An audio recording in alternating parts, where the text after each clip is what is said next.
ये गाइस कैसे हो सारे के सारे। मैं बहुत ही बढ़िया हूँ, होपफुली आप भी बहुत ही बढ़िया होगा। मैं स्वागत करता हूँ आपके अपने यूट्यूब चैनल अपने गुरुजी पे। तो आज का जो टॉपिक है हम उसको बहुत अच्छे से डिस्कस करने वाले हैं। तो वीडियो को लाइक ज़रूर कीजिएगा और शेयर ज़रूर कीजिएगा, और अगर आपका कोई भी डाउट होता है तो उसको कमेंट सेक्शन में आकर ज़रूर पूछिएगा। तो चलिए वीडियो शुरू करते हैं। हाँ तो गाइज़ हम अपनी स्क्रीन पर आ चुके हैं और आज का जो हमारा पहला टॉपिक है वो है ट्रांसपोर्टेशन इन ह्यूमन बींग्स। तो चलो स्टार्ट करते हैं इसको पढ़ना। We have seen in previous sections that blood transports food, oxygen and waste materials in our bodies। हमने कि जैसा पढ़ा है अपनी पिछली क्लासेस में कि जो ब्लड होता है वो हमारी बॉडी में फूड को ट्रांसपोर्ट करता है, ऑक्सीजन को ट्रांसपोर्ट करता है और वेस्ट मटेरियल्स को भी ट्रांसपोर्ट करता है हमारी बॉडी से। मतलब एक्सक्रीट करने में भी हमारी बॉडी से कलेक्ट करके वेस्ट मटेरियल को एक्सक्रीट करने में हेल्प करता है, तो उसमें भी ट्रांसपोर्टेशन की हेल्प होती है ना। तो in class 9th we learn about blood being a fluid connective tissue. हमने कि जैसा क्लास 9th में पढ़ा था कि जो ब्लड होता है वो एक फ्लूइड कनेक्टिव टिश्यू होता है हमारा। Blood consist of a fluid medium called plasma in which the cells are suspended. Blood जो होता है उसके अंदर वो फ्लूइड मीडियम होता है जिसे हम बोलते हैं प्लाज्मा। ब्लड के अंदर एक फ्लूइड मीडियम होता है, उसे हम बोलते हैं प्लाज्मा, जिसमें हमारे सेल्स जो होते हैं वो सस्पेंडेड होते हैं। ठीक है। Plasma transports food, carbon dioxide and nitrogenous waste in dissolved form. जो प्लाज्मा होता है हमारा वो फूड को ट्रांसपोर्ट करता है, कार्बन डाइऑक्साइड को करता है, एंड नाइट्रोजनस वेस्ट होता है जो हमारा डिजॉल्व फॉर्म में उसको ट्रांसपोर्ट करता है प्लाज्मा। ठीक है। Oxygen is carried by the red blood corpuscles. जो ऑक्सीजन होती है हमारी वो रेड ब्लड कार्पसल्स के द्वारा ट्रांसपोर्ट की जाती है। ठीक है। Many other substances like salts are also transported by blood. अब जो ब्लड के में बहुत सी चीज़ें हैं, जैसे हमारा सॉल्ट हो गया, मैनी अदर सब्सटेंसेज हो गए, जैसे सॉल्ट हो गया, तो ये भी क्या है, ये भी ब्लड के द्वारा ही ट्रांसपोर्ट की जाती है हमारी पूरी बॉडी में। ठीक है। We thus need a pumping organ to push blood around the body. अब ब्लड ही सारा ट्रांसपोर्टेशन का काम कर रहा है, तो वो ब्लड अपने आप तो मूव करेगा नहीं, उसको एक पंप की ज़रूरत चाहिए होगी। मतलब कि एक पंपिंग एक कोई चीज़ होगी ना जो उस ब्लड को पंप करेगी, तभी तो वो ट्रांसपोर्ट कर पाएगा, मूव कर पाएगा एक जगह से दूसरी प्लेस पर, है ना। अपने आप तो नहीं कर पाएगा। तो a network tubes to reach all the tissues and system in a place to ensure that the network can be repaired if damaged. तो ये पंपिंग का काम कौन करता है? ये हमारे जो ब्लड है हमारा उसको पंप करने का काम कौन करता है? तो ये काम करता है हमारा हार्ट, और पंप द हार्ट, यानी कि जो हमारा पंप है हमारी बॉडी में वो है हमारा हार्ट। तो चलो इसको स्टार्ट करते हैं। The heart is a muscular organ which is as big as our fist. आपने मुट्ठी देखी होगी ना अपनी। जो आपका हार्ट होता है वो आपके सिर्फ एक मुट्ठी जितना बड़ा होता है, यानी कि आपके हाथ होता है, जो हाथ की मुट्ठी आप जब बंद कर लेते हो सिर्फ उतना बड़ा होता है। Because both oxygen and carbon dioxide have to be transported by the blood. अब क्योंकि ऐसा क्यों होता है? क्योंकि ऑक्सीजन और कार्बन डाइऑक्साइड जो ये दोनों चीज़ें हैं, ये दोनों चीज़ें किसके थ्रू ट्रांसपोर्ट की जाती हैं? ब्लड के थ्रू। ठीक है। The heart has different chambers to prevent the oxygen rich blood from mixing with the blood containing carbon dioxide. अब जो हमारा हार्ट होता है उसके अंदर डिफरेंट चैम्बर्स बने होते हैं। एक तरह से हम चैम्बर्स को अगर समझें अच्छे, एक थोड़ा और अपने नॉर्मल लाइफ एग्जांपल से, तो एक तरह से बहुत अलग अलग रूम्स होते हैं, हर एक पर्टिकुलर बंदे के लिए एक अलग अलग रूम होते हैं। ऐसे ही ऑक्सीजन रिच ब्लड के लिए एक अलग चैम्बर होता है, और जो कार्बन डाइऑक्साइड रिच ब्लड होता है वो उसके लिए एक अलग चैम्बर होता है। तो इससे क्या होता है, दोनों ब्लड क्या होते हैं, मिक्स एक साथ नहीं होते हैं। ठीक है। The carbon dioxide rich blood has to reach the lungs for the carbon wait for 1 minute. The carbon dioxide rich blood has to reach the lungs for the carbon dioxide to be removed।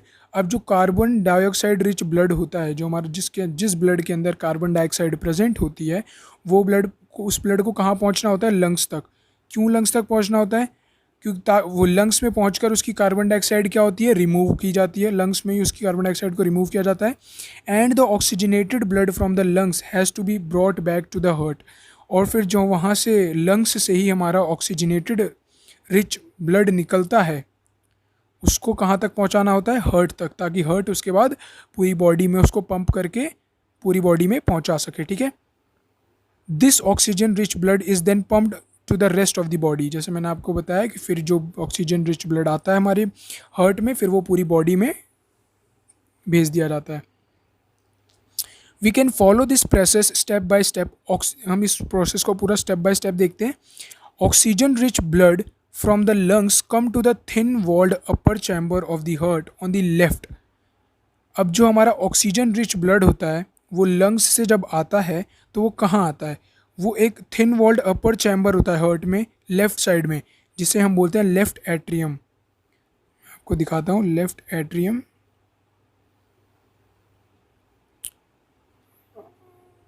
Left atrium होता है हमारा, ये देखिए, ये colour change कर लूँ, आप ये देख सकेंगे लेफ्ट एट्रियम बना हुआ है, ये देख रहे हैं, ये लेफ्ट एट्रियम। ब्लड जो है यहाँ से हमारा आता है, ब्लड यहाँ से आता है, उसके बाद आगे का प्रोसेस किया जाता है, ठीक है। चलिए अब हम कहाँ थे, जो हमारा ऑक्सीजन रिच ब्लड होता है लंग्स से जो आता है वो पहले इस लेफ्ट एट्रियम में आता है, एंटर होता है। फिर the left atrium relaxes when it's collecting this blood. और जो लेफ्ट एट्रियम होता है हमारा, ये क्या करता है, ये रिलैक्स हो जाता है एकदम, ये रिलैक्स मोड में आ जाता है जब ये ब्लड को कलेक्ट कर रहा होता है, ठीक है। It then contract while the next chamber the left ventricle relaxes so that the blood is transfer to it. पहले जो हमारा लेफ्ट एट्रियम है हमारा, जो पहले मैं आपको करके दिखाता हूँ, ये हमारा जो लेफ्ट एट्रियम है, पहले जो ब्लड है वो इसके अंदर आता है, लंग्स से जो हमारा ऑक्सीजन रिच ब्लड आ रहा है वो पहले लेफ्ट एट्रियम में आता है।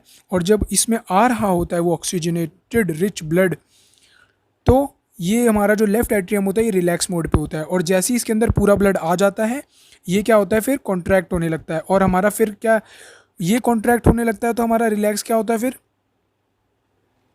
जब ये कॉन्ट्रैक्ट होता है तो हमारा रिलैक्स होता है ये लेफ्ट वेंट्रिकल। ये लेफ्ट वेंट्रिकल क्या होता है, लेफ्ट एट्रियम जब हमारा कॉन्ट्रैक्ट होता है तो हमारा जो ब्लड था वो नीचे को मूव होने लगता है, इधर को, ये यहाँ से हमारा ब्लड नीचे को आता है जब ये रिलैक्स होता है, हमारा लेफ्ट वेंट्रिकल रिलैक्स होता है तो ब्लड और लेफ्ट एट्रियम से लेफ्ट वेंट्रिकल में मूव कर जाता है, ठीक है। अब आगे बढ़ते हैं। लेफ्ट वेंट्रिकल में जब वो ब्लड आ जाता है तो आगे हम बढ़ते हैं, ठीक है। So that blood is transfer to it when the muscular left ventricle contract in its turn the blood is pumped out to the body. अब जब लेफ्ट वेंट्रिकल हमारा जो होता है, नीचे वाला था जो, जब लेफ्ट वेंट्रिकल हमारा पूरा जब ब्लड को ले लेता है तब वो, जब वो कॉन्ट्रैक्ट करता है, जब हमारा लेफ्ट वेंट्रिकल कॉन्ट्रैक्ट करता है तो क्या होता है, वो ऑक्सीजन रिच ब्लड जो होता है हमारी पूरी बॉडी में चला जाता है, ठीक है। अब आगे बढ़ते हैं। Deoxygenated blood comes from the body to the upper chamber on the right atrium. अब हमारा जो डीऑक्सीजनेटेड ब्लड होता है वो हमारा राइट साइड से आता है, राइट एट्रियम में। अभी मैं आपको एक बार ये पहले थोड़ा समझा दूं, उसके बाद मैं आपको डायग्राम की हेल्प से भी समझा दूंगा। हमारा जो डीऑक्सीजनेटेड ब्लड होता है वो हमारा राइट एट्रियम में आता है, राइट साइड से, ठीक है। उसके बाद क्या होता है, जब वो ब्लड डीऑक्सीजनेटेड ब्लड को, सेम प्रोसेस है, जब डीऑक्सीजनेटेड ब्लड को वो रिसीव कर रहा होता है तो वो रिलैक्स पोजीशन में होता है। और जैसे ही राइट एट्रियम होता है जो हमारा, जब वो कॉन्ट्रैक्ट करता है तो वो नीचे को मूव कर जाता है डीऑक्सीजनेटेड ब्लड। फिर कहाँ मूव कर जाता है, वो राइट वेंट्रिकल में, राइट एट्रियम से राइट वेंट्रिकल में वो मूव करता है। और जब वो राइट वेंट्रिकल में मूव करना शुरू करता है तो हमारा राइट वेंट्रिकल जो होता है वो रिलैक्स हो जाता है। हमारा राइट वेंट्रिकल जो होता है वो रिलैक्स हो जाता है तो उसके अंदर पूरा ब्लड जैसे ही आता है, ठीक है। आगे पढ़ते हैं। As the right atrium contract the corresponding lower chamber the right ventricle dilates this transferred blood is to the right ventricle which in turn pumps to the lungs for the oxygenation.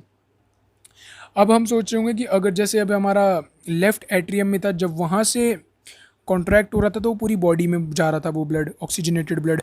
अब ये deoxygenated blood में, यानी कि जब हमारा जब right ventricle contract करता है तो ब्लड कहाँ जाता है, जब राइट वेंट्रिकल कॉन्ट्रैक्ट करता है तो हमारा ब्लड जो है वो लंग्स को भेजा जाता है ताकि वहाँ से वो ऑक्सीजनेटेड फॉर्म में वापस से हार्ट को भेजा जा सके, ठीक है। राइट वेंट्रिकल जब कॉन्ट्रैक्ट करता है तो वो लंग्स को भेजा जाता है फिर वो लंग्स के पास जाने लगता है वो डीऑक्सीजनेटेड ब्लड। ठीक है, आगे बढ़ते हैं। Since ventricles have to pump blood into various organs, they have thicker muscular walls than the arteria do. Valves ensure that blood does not flow backward when the artery or ventricle contract. अब जो हमारा ventricles होते हैं उनको blood को pump करना होता है वेरियस ऑर्गन्स में। ठीक है, तो इनकी जो मस्कुलर वॉल्स होती हैं वो थोड़ी थिकर होती हैं। ठीक है, वाल्व्स एंश्योर, अब जो हमारे वाल्व्स होते हैं, ये हमारे जो वाल्व्स होते हैं, ये लिखा है हमारा, ये वाल्व्स होते हैं जो हमारे ensure that blood does not flow backward. ये इस चीज़ का ध्यान रखते हैं कि जो हमारा ब्लड है वो बैकवर्ड को फ्लो ना कर जाए जब आर्टरी और वेंट्रिकल जो होते हैं वो कॉन्ट्रैक्ट कर रहे हो। ठीक है, जब आर्टरी और वेंट्रिकल कॉन्ट्रैक्ट कर रहे हो तो उस टाइम पे ब्लड जो है वापस से बैकवर्ड ना फ्लो हो जाए, इस चीज़ का ध्यान कौन रखता है? हमारा वाल्व्स। ठीक है,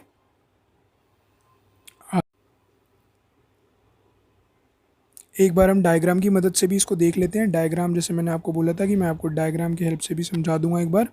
तो देखो, हमारा जो ब्लड है वो लेफ़्ट एट्रियम में आता है। पहले ऑक्सीजनेटेड ब्लड जो होता है हमारा वो लेफ़्ट एट्रियम कलेक्ट करता है।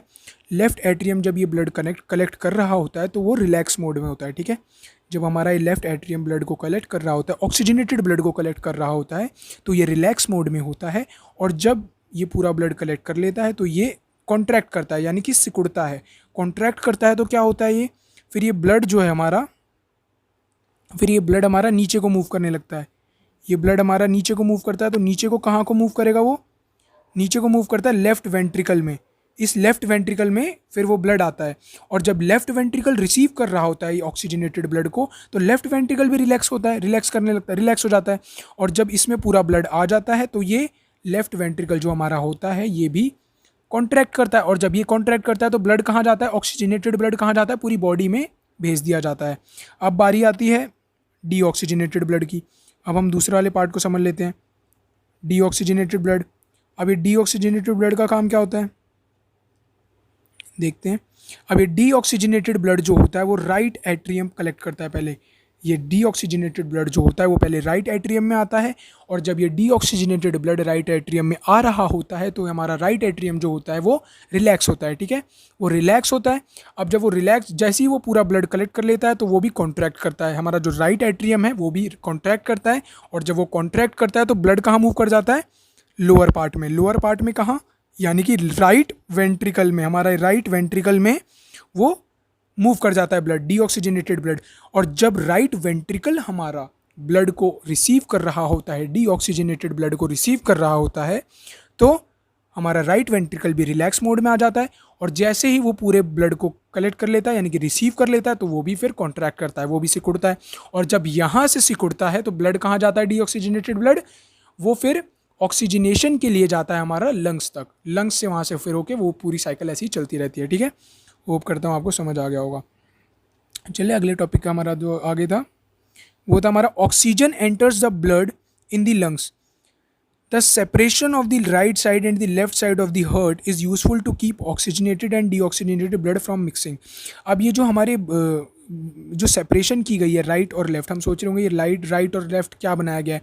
ये सेपरेशन जो हमारी करी गई है, ये सेपरेशन क्यों होती है, किस चीज़ में हेल्प करती है? ये सेपरेशन हमारी हेल्प करती है डीऑक्सीजनेटेड ब्लड और ऑक्सीजनेटेड ब्लड को सेपरेट करने में। अगर मिक्स हो गए तो फिर दिक्कत हो जाती है। ठीक है, such separation allows a highly efficient supply of oxygen to the energy oxygen to the body. This is useful in animals that have high energy needs such as birds and mammals which constantly use energy to maintain their body temperature. अब आपने सुना होगा कि किसी कोई 3 chambered heart होता है, किसी के 3 चैम्बर्ड हार्ट होता है, किसी के 2 चैम्बर्ड हार्ट होता है। तो इनमें क्या होता है, जो कोल्ड ब्लडेड होते हैं, कोल्ड ब्लडेड आपने पढ़ा होगा, जो कोल्ड ब्लडेड होते हैं उनको, उनका क्या होता है, बॉडी का टेम्परेचर बाहर के टेम्परेचर के साथ चेंज होता रहता है। मान लो अगर बाहर ठंडा तो उनका बॉडी पूरी ठंडी पड़ने लग जाती है, और अगर गर्म है तो गर्म होने लग जाती है। तो इन सब चीज़ों में क्या हेल्प करता है हमारा ये। ठीक है, in animals that do not use energy for this purpose the body temperature depend on the temperature in the environment. Such animal like amphibians और many reptiles have 3 chambered heart and tolerate some mixing of the deoxygenated and deoxygenated blood streams. Fishes on the other hand have only 2 chamber to their heart and the blood is pumped to the gills is oxygenated there and अब जैसे जो fishes होती हैं उनके अंदर सिर्फ 2 chamber hurt होता है, उनके हर्ट में सिर्फ 2 चैम्बर होते हैं, जो उनका जो ब्लड होता है वो पंप करा जाता है गिल के थ्रू, ठीक है। And the blood is pumped to the gill के थ्रू ब्लड पंप नहीं करा जाता, जो उनका ब्लड होता है वो गिल तक पंप किया जाता है, फिर वहाँ पर वो ऑक्सीजनेटेड होता है, ठीक है। And passes directly to the rest of the body that thus and passes directly to the rest of the body, उसके बाद वो पूरी बॉडी में और उसके बाद पूरी बॉडी में वो पास किया जाता है, ठीक है।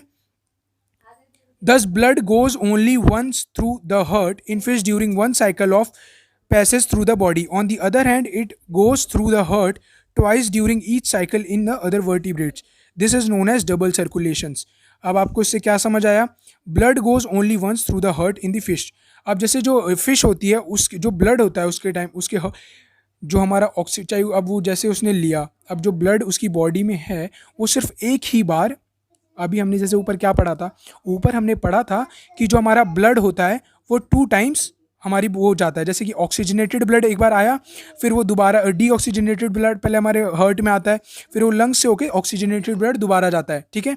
लेकिन इन केस ऑफ फिश क्या होता है, फिश के केस में क्या होता है, फिश के केस में सिर्फ एक ही बार ही साइकिल परफॉर्म होती है, वो सिर्फ एक ही बार वो ब्लड जो होता है हमारे हार्ट से होकर गुजरता है, ठीक है।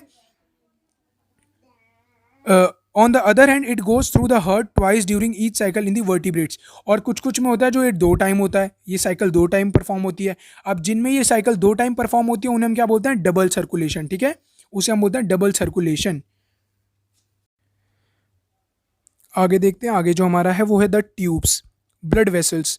Arteries are the vessels which carry blood away from the heart to various organs of the body. अब हमारी बॉडी में जो एक आर्टरीज प्रेजेंट होती हैं, जो आर्टरीज होती हैं, आर्टरीज एक वेसल्स होती हैं जो क्या करती हैं, आर्टरीज का काम क्या होता है, carry blood away from the heart to various organ of the body.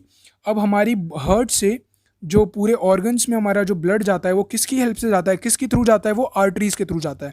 Arteries किस चीज़ में हेल्प करती हैं, आर्टरीज जो होती हैं वो हमारे ब्लड को हमारे हार्ट से पूरी बॉडी के ऑर्गन्स में पूरा पहुंचाने में पूरा काम करती हैं आर्टरीज, ठीक है। Since the blood emerges from the heart under high pressure, the arteries have thick elastic walls. अब जो blood होता है वो जब heart से निकलता है तो बहुत ही ज़्यादा high pressure में निकलता है, तो arteries have thick elastic walls. अब जो arteries की जो walls होती हैं वो बहुत thick, मोटी और elastic होती हैं। Veins collect the blood from different organs and bring it back to the heart. अब और जो veins होती हैं वो पूरी body से blood को वापस से collect करती हैं और उसे दोबारा से bring back कहाँ करती हैं, heart में, ठीक है। हार्ट से पूरी बॉडी में कौन ले जाता है ब्लड को, आर्टरीज, और वीन्स का क्या काम होता है, पूरी बॉडी से ब्लड को दोबारा कलेक्ट करके हार्ट तक दोबारा पहुंचाना, ठीक है। They do not need thick wall because the blood is no longer under pressure. अब जो हमारी वीन्स होती हैं उनको थिक इलास्टिक वॉल्स की ज़रूरत नहीं होती, क्योंकि जो हमारा ब्लड होता है वो ज़्यादा देर तक हाई प्रेशर में नहीं रह सकता, है ना, तो वो नॉर्मल अपनी नॉर्मल कंडीशन में आ जाता है, तो इसलिए नहीं चाहिए होती थिक इलास्टिक वॉल्स वीन्स को, ठीक है। Instead they have valves that ensure that the blood flow only in one direction. लेकिन उनके अंदर क्या होते हैं, वाल्व्स प्रेजेंट होते हैं जो क्या चीज़ को इंश्योर करते हैं, जो किस चीज़ का ध्यान रखते हैं कि जो ब्लड है वो सिर्फ एक ही डायरेक्शन में फ्लो करे, ठीक है। ऑन रीचिंग एन ऑर्गन और tissue the artery divides into smaller and smaller vessels to bring the blood in contact with all the individual cell. अब होता क्या है, जब वो ऑर्गन जब किसी ऑर्गन या टिश्यू तक पहुंचती है आर्टरीज, जब किसी ऑर्गन या टिश्यू तक आर्टरी पहुंचती है तो वो डिवाइड हो जाती है स्मॉलर और स्मॉलर वेसल्स में टू ब्रिंग द ब्लड, ताकि वो हर एक इंडिविजुअल सेल को ब्लड के कांटेक्ट में ला सके। समझ आ रहा होगा होप करता हूँ आपको कि जो आर्टरीज होती है वो जब वो ऑर्गन या टिश्यू तक जाती है तो वो छोटे से छोटे वेसल्स में डिवाइड हो जाती है ताकि हर एक सेल तक वो ब्लड को पहुंचा सके। Exchange of material between the blood and surrounding cell take place across this thin wall. अब जो एक्सचेंज ऑफ मटेरियल होता है ब्लड और सराउंडिंग सेल्स के, वो कैसे होता है, थिन वॉल, इसी थिन वॉल की उससे होता है, ठीक है। The capillaries then join together to form veins और जो कैपिलरीज होती हैं वो एक साथ इकट्ठा ज्वाइन होकर क्या फॉर्म कर लेती हैं, veins that convey the blood away from the organ और टिश्यू, जो कि क्या करता है ब्लड को उस ऑर्गन या टिश्यू से बाहर, ऑर्गन या टिश्यू से जो ब्लड होता है वो बाहर निकल जाता है फिर, ठीक है। अगला है हमारा मेंटेनेंस ऑफ प्लेटलेट्स। अब प्लेटलेट्स क्या होता है, प्लेटलेट्स चलो आगे पढ़ते हैं हम, उसमें क्या होता है platelets. What happen if the system of tubes develop a leak. Think about situation when we are injured and start bleeding. Naturally, the loss of blood from the system has to be minimized. In addition, leakage would lead to loss of pressure, which would reduce the efficiency of the pumping system. To avoid this, the blood has platelet cell which circulate around the body and plug these leaks by helping to clot the blood at these point of injury. आप अब इसको मैं एक normal way में समझाता हूँ। जैसे कि अगर हमें कभी भी इंजरी हो जाती है, जैसे कि कभी भी हमें चोट लग जाती है, तो हमारा ब्लड जो होता है वो फ्लो करने लग जाता है। जैसे हमें चोट लगती है, खून बहने लग जाता है। अब आप क्या देखते हो, थोड़ी देर बाद वो खून क्या होता है, अपने आप रुक जाता है और उस पर एक ब्राउन कलर की लेयर आ जाती है। और वो ब्राउन कलर की लेयर किसकी वजह से आती है, प्लेटलेट्स की वजह से। और वो लेयर क्यों आती है, ताकि ब्लड जो है ज़्यादा बॉडी से बाहर ना आए, इसलिए वो ब्राउन कलर की लेयर आ जाती है, जो कि अवॉइड करती है ब्लड को बाहर आने से। क्योंकि जितना ज़्यादा अगर ब्लड बाहर आने लगेगा, यानी लीक होने लगेगा ब्लड, तो क्या होगा, अंदर जो ब्लड ट्रैवल कर रहा है, फ्लो कर रहा है, उसकी क्या होगा, उसका प्रेशर कम हो जाएगा। और प्रेशर कम हो जाएगा तो पंपिंग में दिक्कत आएगी, जिसकी वजह से हमारा जो हम देखते हैं जब भी हमें चोट लगती है तो एक ब्राउन कलर की लेयर फॉर्म हो जाती है, जो किसकी वजह से फॉर्म होती है, प्लेटलेट्स की। तो प्लेटलेट्स किस चीज़ में हेल्प करते हैं, हमारा ब्लड को बाहर जब कभी भी लीक होता है तो उस चीज़ में हेल्प करते हैं, उसको रोकने में, ठीक है। आगे है हमारा lymph. There is another type of fluid also involved in transportation, this called lymph or tissue fluid. Through the pores present in the wall of the capillaries, some amount of plasma, protein, and the blood cells escape into intercellular spaces in the tissues to form the tissue fluid or lymph. It is similar to the plasma of blood but colorless and contain less protein. ये similar होता है, जैसे blood में plasma present होता है ना, ये उसी से सिमिलर होता है, लेकिन ये कलरलेस होता है और इसमें उसकी मात्रा में कम प्रोटीन पाया जाता है। Lymph drain into lymphatic capillaries form the intercellular spaces which join to form large lymph vessel that finally open to into larger veins. Lymph carry digested and absorb fat from intestine and drain excess fluid from extracellular space back into the blood. जो हमारा lymph होता है वो क्या करता है, digested and absorbed fat को क्या करता है, उसको fat form from intestine and drain fluid from extra, मतलब इन सबको कलेक्ट कर लेता है ये, ठीक है।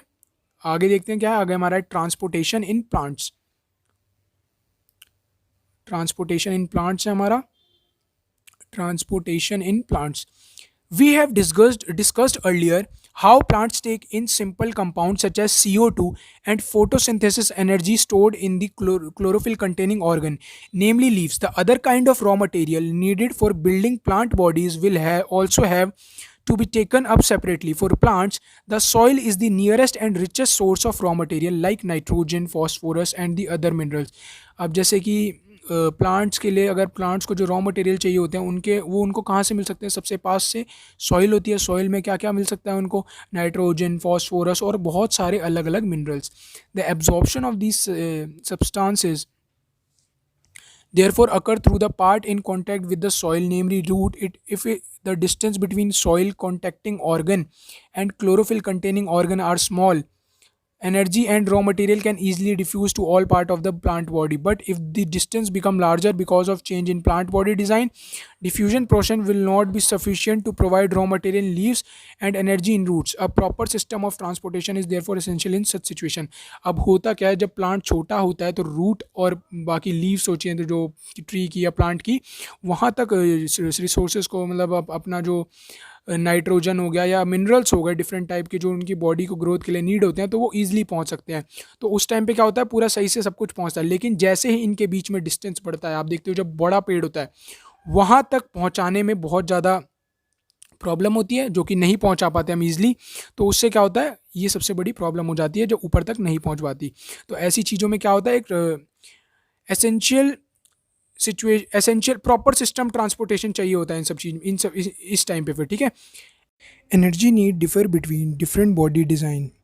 Plant do not move and plant bodies have a large proportion of dead cell in many tissues. As a result, plant have low energy needs and can use relatively slow transport system. The distance over which transport system have to be operate, or however, can be very large in plants such as very tall tree. ठीक है? Plant transport system will move energy store from leaves and raw materials from roots. अब जो plant में transport system होता है वो क्या करता है, एनर्जी कहाँ से मूव होती है, will move energy store from leaves and raw material from roots. अब जो एनर्जी स्टोर होती है लीव्स में और जो रॉ मटेरियल्स होता है रूट्स में, ठीक है, these two pathway are constructed as independently organized conducting tube one the xylem moves water and minerals obtain from the soil. अब जो पूरी बॉडी वो जो प्लांट बॉडी होती है पूरी, उसमें जो वाटर ट्रांसपोर्ट होता है वो किसकी हेल्प से ट्रांसपोर्ट होता है, वो होता है जाइलम की हेल्प से। ठीक है, जाइलम की हेल्प से वाटर ट्रांसपोर्ट होता है पूरी प्लांट बॉडी में, और इम्पॉर्टेंट मिनरल्स जो उनकी ग्रोथ के लिए रिक्वायर्ड होते हैं। ठीक है, और जाइलम जो होता है वाटर एंड मिनरल्स को ट्रांसपोर्ट करता है। और मैं आपको बता दूं जो फ्लोएम होता है वो फूड को ट्रांसफ़र करता है। ठीक है, आगे हम पढ़ेंगे transport of water. In xylem tissue vessels are tracheids of the roots stem and leaves are interconnected to form a continuous system of water conducting channels reaching all part of the plant. At the root, cell in contact with the soil activity take up ion. This create a difference in the concentration of these ion between the root and the soil. Water therefore moves into the root from the soil. To eliminate this difference, this means that there is a steady movement of water into root. Xylem create a column of water which is steadily pushed upward. अब होता क्या है, जो water का concentration होता है root में और सॉइल में, उनमें डिफरेंस होता है। सॉइल में ज़्यादा वाटर होता है कंपेयर टू रूट, तो वाटर जो होता है वो रूट में मूव कर जाता है उसको कम करने के लिए, उस डिफरेंस को। तो फिर क्या होता है, फिर वही वाटर धीरे धीरे अपवर्ड मूव करता है जाइलम की हेल्प से। ठीक है, however this pressure by itself is unlikely to be enough to move water over the height that we commonly see in plants. Plant use another strategy to move water in the xylem upward to the highest point of the plant body, provided that the plant has an adequate supply of water. The water which is lost through the stomata is replaced by water from the xylem vessel to the leaves. In fact, evaporation of water molecule from the cell of a leaf create a succession which pull water from the xylem cell of root. The loss of water in the form of vapor from the aerial parts of the plant is known as transportation. अब होता क्या है, जैसे कि हमने देखा कि plant जो होता है वो कैसे वाटर को लेता है, मिनरल्स को लेता है, और वो निकालता कैसे है, स्टोमेटा की हेल्प से और इवापोरेशन की हेल्प से। ठीक है, तो इसको हम क्या बोलते हैं, पूरे को ट्रांसपीरेशन, पूरे को। ठीक है, transpiration help in the absorption and upward movement of water. Transpiration किस चीज़ में हेल्प करती है, एब्जॉर्प्शन में हेल्प करती है और अपवर्ड मूवमेंट ऑफ वाटर में हेल्प करती है, मिनरल्स और वाटर का। ठीक है, जो कि डिजॉल्व होता है रूट में और लीव्स में। It also help in temperature regulation. Transpiration जो होता है वो टेम्परेचर रेगुलेशन में भी हेल्प करती है। ठीक है, this effect of root pressure is transport of water is more important at night. During the day when the stomata are open, the transpiration pull become the major driving force in the movement of water in the xylem. ठीक है, समझ आ गया होगा आपको पढ़ के। आगे हम पढ़ते हैं, आगे हमारा transport of food and other substances. आगे हमारा transport of food and other substances है। So far we have discussed the transport of water and minerals in plants. Now let us consider how the products of metabolic processes, particularly photosynthesis, are moved from leaves where they are formed to the other part of the plant. This transport of soluble product of photosynthesis is called translocation, and it occurs in the part of the vascular tissue known as phloem. ये vascular tissue में पाए जाते हैं, phloem में, जो कि help करती है किसके ट्रांसपोर्टेशन में, फूड की। Besides the product of photosynthesis, the phloem transport amino acid and other substances. जो phloem होता है वो amino acid और other substances को transport करने में help करता है. These substances are specially delivered to the storage organ of roots, fruits and seeds and to growing organ. The translocation of food and other substances take place in the sieve tube. अब translocation of food होती है या फिर other substances जो होती है वो कहाँ take place होती है, sieve tube में, with the help of adjacent companion cells. किसकी हेल्प से होती है ये, एडजेसेंट कंपेनियन सेल्स होते हैं जो, उनकी हेल्प से ही होता है, अपवर्ड और डाउनवर्ड दोनों डायरेक्शन में। ठीक है, unlike transport in xylem, which can be largely explained by simple physical force. The translocation in phloem is achieved by utilizing energy. अब प्लांट्स में ट्रांसलोकेशन कैसे अचीव ट्रांसलोकेशन इन फ्लोएम में ट्रांसलोकेशन अचीव करने के लिए कैसे होता है? Material like sucrose is transferred into phloem. जैसे मटेरियल हो गया हमारा सुक्रोज, वो ट्रांसफ़र किया जाता है फ्लोएम टिश्यू में यूजिंग एनर्जी फ्रॉम एटीपी. जो हमारा सब्सटेंस होता है मटेरियल होता है जो हमारा सुक्रोज, वो ट्रांसफ़र करा जाता है फ्लोएम टिश्यू में एनर्जी यूज़ करके. एटीपी एडेनोसिन ट्राइफॉस्फेट एनर्जी होती है ना, उसे यूज़ करके उसको ट्रांसफ़र किया जाता है. This increase the osmotic pressure of the tissue causing water to move into it. ये क्या करता है? ऑस्मोटिक प्रेशर को इंक्रीज कर देता है, जो कि जिसकी वजह से वाटर उसके अंदर मूव कर जाता है. This pressure move the material in the phloem of to tissue which have less pressure. This allow the phloem to move material according to the plant need. जिसकी इसी की वजह से क्या होता है? जो फ्लोएम होता है वो हर जगह पर वो मटेरियल को पहुंचाता है जहाँ जहाँ प्लांट्स को नीड होती है, जिस मटेरियल की. ठीक है. For example in the spring sugar stored in the root और stem tissue would be transported to the buds which need energy to grow. ठीक है. अब हमारा जो अगला टॉपिक है वो एक्सक्रीशन इन ह्यूमन बीइंग. ये हमारा अगला और लास्ट टॉपिक भी है इस चैप्टर का. तो चलिए इसे पढ़ते हैं. The excretory system in human beings include pair of kidney, a pair of ureter, a urinary bladder and a urethra. Kidney are located in the abdomen, one on either side of the backbone. ये हमारी backbone की side में present होती है kidney, lower side में. ठीक है. Urine produced in the kidney passes through the ureters. अब जो हमारी बॉडी में यूरिन प्रोड्यूस होती है, ये हमारी किडनी में जो यूरिन प्रोड्यूस होती है वो कहाँ से पास होती है? पहले यूरेटर से पास होती है. हमारे जो पेयर ऑफ यूरेटर्स थे वहाँ से वो यूरिन पास होती है. उसके बाद वहाँ से पास होकर कहाँ जाती है? वो यूरिनरी ब्लैडर में. फिर वहाँ पर वो स्टोर रहती है जब तक वो यूरेथ्रा से रिलीज़ नहीं हो जाती. ठीक है. मैं एक और बार बता देता हूँ. Kidney are located in the abdomens. Urine produced in the kidney. हमारी किडनी में जो यूरिन प्रोड्यूस होती है वो यूरेटर से होते हुए यूरिनरी ब्लैडर में जाती है और यूरिनरी ब्लैडर में हमारे वो स्टोर रहती है जब तक हमारे यूरेथ्रा से वो निकल नहीं जाती. ठीक है.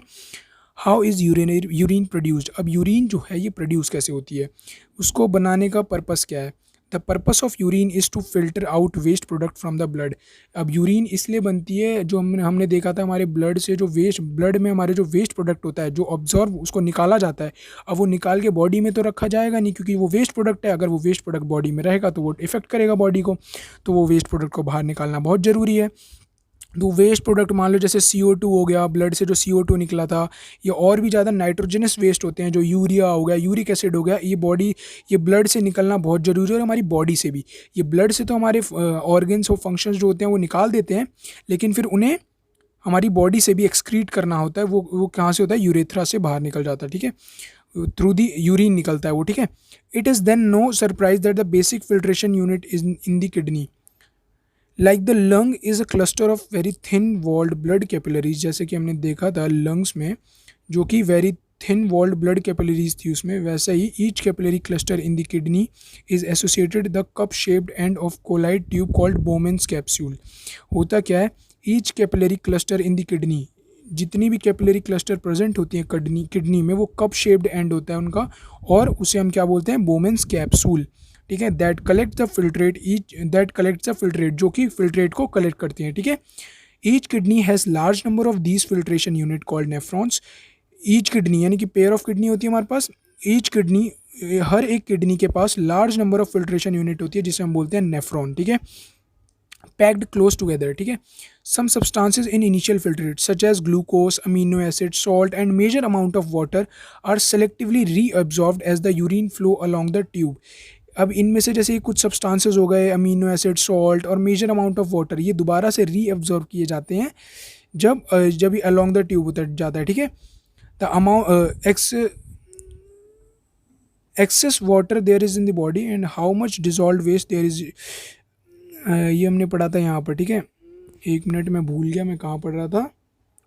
हम पढ़ रहे थे यहाँ पर initial filter such glucose reabsorbed in the urine through the along the tube the amount of water reabsorbed depend on how much excess water there is in the body. अब जो हमारा अमाउंट ऑफ वाटर रीअब्सॉर्ब होगा वो किस पे depend करेगा कि हमारी बॉडी में कितना वाटर एक्सेस वाटर अभी है, ठीक है। हमारी बॉडी में कितना वाटर रीअब्सॉर्ब होगा वो किस पे डिपेंड करेगा, हमारी बॉडी में कितना एक्सेस वाटर प्रेजेंट है उस पर, ठीक है। And on how much of dissolved waste there is to be excreted. The urine forming in each kidney eventually enters a long tube. अब जो यूरिन फॉर्म हो रही होती है हमारी किडनी में वो फिर एंटर होती है लॉन्ग ट्यूब में, द यूरेटर, जिसे हम द यूरेटर बोलते हैं, which connects the kidney with the urinary bladder, जो कि यूरेटर्स जो होते हैं हमारे वो कनेक्ट करते हैं किडनी को यूरिनरी ब्लैडर से। Urine is stored in the urinary bladder. अब हमारी जो यूरिन होती है वो यूरिनरी ब्लैडर में स्टोर होती है until the pressure of the expanded bladder led to the urge to pass it out through the urethra। और ये जब तक स्टोर रहती है जब तक वो प्रेशर से यूरेथ्रा के थ्रू बाहर नहीं निकल जाती बॉडी से, ठीक है। The bladder is muscular so it under nervous control as we have discussed elsewhere. As a result we can use urge to urinate. Hope करता हूँ आपको ये वीडियो पसंद आई हो। इसी के साथ ही हमारा चैप्टर ख़त्म होता है। अगर आपको वीडियो पसंद आई हो तो वीडियो को लाइक ज़रूर कीजिएगा और वीडियो को शेयर ज़रूर कीजिएगा, और अगर आपका कोई भी डाउट होता है तो कमेंट सेक्शन में आके ज़रूर पूछिएगा। मिलते हैं हम आपसे नेक्स्ट वीडियो में किसी और चैप्टर के साथ।